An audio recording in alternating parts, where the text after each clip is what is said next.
Bem-vindos à JETV. O Orçamento de Estado foi entregue esta tarde no Parlamento e para comentar o documento temos connosco José Abrão, secretário-geral da FESAP. Diga-me, José, qual é a sua opinião geral global sobre o documento? Olha, a opinião geral sobre o documento é que se trata de um orçamento de continuidade, um orçamento com algum receio da imprevisibilidade e de algum modo cauteloso, diria até para nós, enquanto trabalhadores da administração pública e para os trabalhadores, claramente insuficiente. Uhum. Eh, Há medidas que foram tomadas, que estão na proposta do Orçamento de Estado que nós, FESAP, valorizamos, até Quais como? na sequência do acordo plurianual feito para a administração pública, que vai vigorar até 2026, em que está garantido no mínimo, por isso se trata de um acordo de mínimos, 208 euros até ao final da legislatura para todos os trabalhadores da administração pública, sejam médicos, enfermeiros, assistentes técnicos, assistentes operacionais. Nós, no nosso documento de política reivindicativa, num acordo que vem sendo cumprido, como era naturalmente desejável, sempre dissemos ao governo que era preciso olhar um pouco mais para a classe média e ter em consideração aquilo que não só é a inflação, mas também os ganhos de produtividade e aquilo que são as enormes taxas de juro que muitos trabalhadores da administração pública pagam para o crédito à habitação. E percebemos, do Orçamento de Estado, que as ajudas ao crédito à habitação ficam aquém do que seria naturalmente expectável. Valorizamos medidas tais como a reposição dos valores das ajudas de custo que já tínhamos em 2010 e, portanto, insuficiente, porque não têm sequer atualização. E há trabalhadores que, se até aqui dizíamos, vão continuar a pagar para trabalhar, é boa a medida, é positiva, mas sem atualização vão provavelmente continuar a pagar para trabalhar.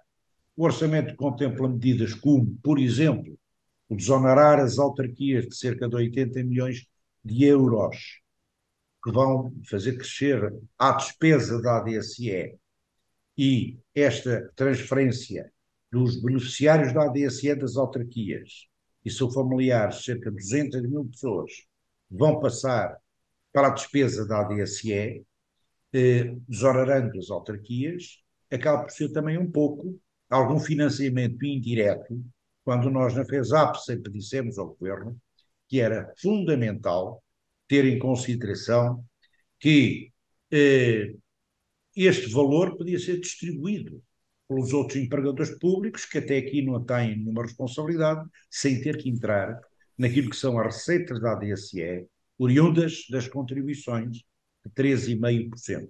Valorizamos também a questão do trabalho suplementar acima das senhoras, ao fim de semana, sábado, domingo e feriados, ser pago a 100%, mas há aqui alguma preocupação com aquilo que tem a ver com o aumento do salário mínimo, que é muito importante, de 60 euros, mas que Sim. fica pelos 52, 36, na base remuneratória da administração pública, e receamos, sinceramente, que os trabalhadores que estão na base remuneratória da administração pública ganham 1,83 mais do que o salário mínimo nacional, em termos líquidos, porque descontam 11% para a segurança social, têm retenção na fonte para efeitos do IRS e pagam 3,5% ADSE, como dizia, receamos que em termos líquidos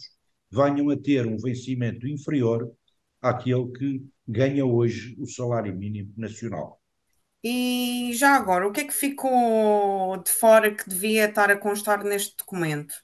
Olha, um pouco mais de ambição por parte do governo, ir um Uhum, pouco mais além, porque estamos a falar de mínimos de 3% de aumento acima dos 2.000 euros, ou à volta dos 1.700 euros, e salários que têm na base 6,8%, mas também há quem tenha 4%, e por isso, quando o governo anunciou que iria aumentar em 3% os 5 escalões do IRS, receamos, sinceramente, que estejamos a falar de qualquer coisa, numa boa parte, que vai ser comido, não é? Pelo salário.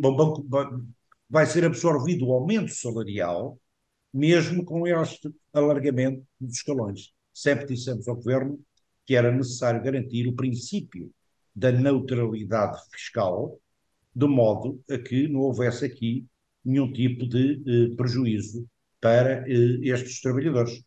E, portanto, sinceramente, valorizamos muito as questões relativas aos jovens à procura do primeiro emprego, que no primeiro ano não pagam, depois pagam 25%, 50% e 25% no quinto ano, mas é preciso também perceber aqueles jovens que já cá estão, que não é propriamente o primeiro emprego, têm 1, 2, 3 anos e são licenciados eh, na administração pública e, enquanto trabalhadores, se esta medida se vai também aplicar àqueles que já cá estão.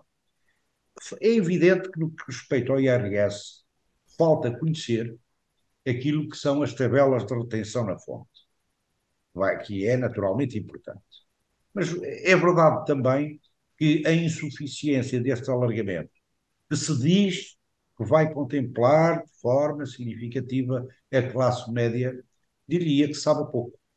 E sabendo a pouco, é qualquer coisa que esperamos que nas negociações que vão continuar amanhã, quarta-feira, é a reunião suplementar para discutir as medidas da administração pública com a Ministra da Presidência, Mariana Vieira da Silva. E, portanto, ver até depois, já a votação final global do orçamento, o que é que isto pode significar. E porquê? É verdade que 168 mil trabalhadores vão ter um aumento de cerca de 6,8%, um assistente técnico de 6,1%. Diria que 200 mil trabalhadores terão um aumento de cerca de 6%. Mas depois daí para baixo começam a ser aumentos de 4, 3, 2. E quando temos uma inflação acumulada 22, 23 e a previsão que se faz para 24, que andará na ordem dos 14,5%, os aumentos que se verificam são na ordem dos 12,5%, o que significa que há milhares de trabalhadores que vão continuar em perda, sem recuperar o seu poder de compra, e isto penaliza naturalmente quem trabalha. E é por isso que eu não posso crer que o mínimo de existência tenha passado, consequência do aumento do salário mínimo, para 11.480 euros e depois por 17 cêntimos haja trabalhadores que estão na base remuneratória da administração pública, por 17 cêntimos, insisto, que vão reter na fonte, em alguns casos pagar IRS, não é? Tendo, apesar de tudo, um vencimento líquido mensal inferior àquele que estará definido para o salário mínimo nacional. assim, de forma muito rápida, acredita que o documento ainda estará sujeito a grandes mudanças ou nem por isso? Olha, habitualmente há mais de 1.500 propostas de alteração ao orçamento.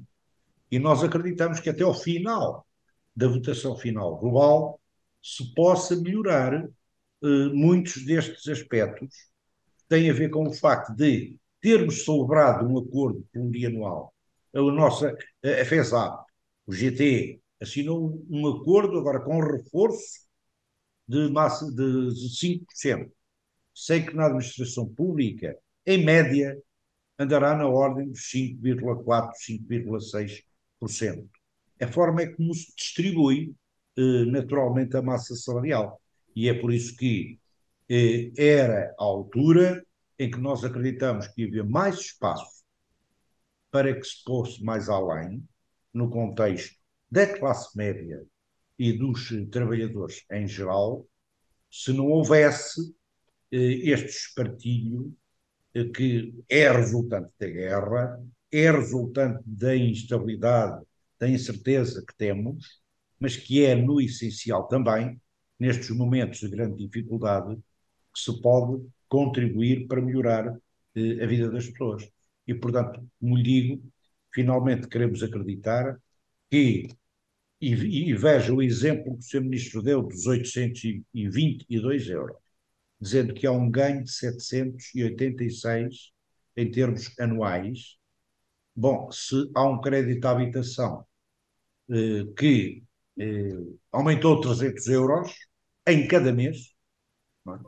Veja que isto fica aquém daquilo que seriam o essencial das necessidades. E por isso dizemos, e repito, é insuficiente, eh, tem aqui algum problema de mais alguma ambição, e nomeadamente no que concerne ao investimento nos serviços públicos, dotando-os de condições de melhoria da resposta, inclusive ao nosso tecido empresarial, ao país de que bem necessitamos. Valorizamos o acordo, que é muito importante, há aumentos salariais importantes, mas eu não posso dizer que um trabalhador que tem um aumento, que ganha mais de 2.000 euros, ou 1.900 euros, que tem um aumento de 3%, não é? Depois das perdas acumuladas, e nestes 3 anos, 22, 23 e 24, não é? Que a certa determinada altura vai ter aqui ganhos significativos no seu poder de compra. E, portanto, por Ok, isso, José, eu queria agradecer-lhe por se ter disponibilizado a falar connosco e para quem nos acompanha, continua a assistir-nos na JETV.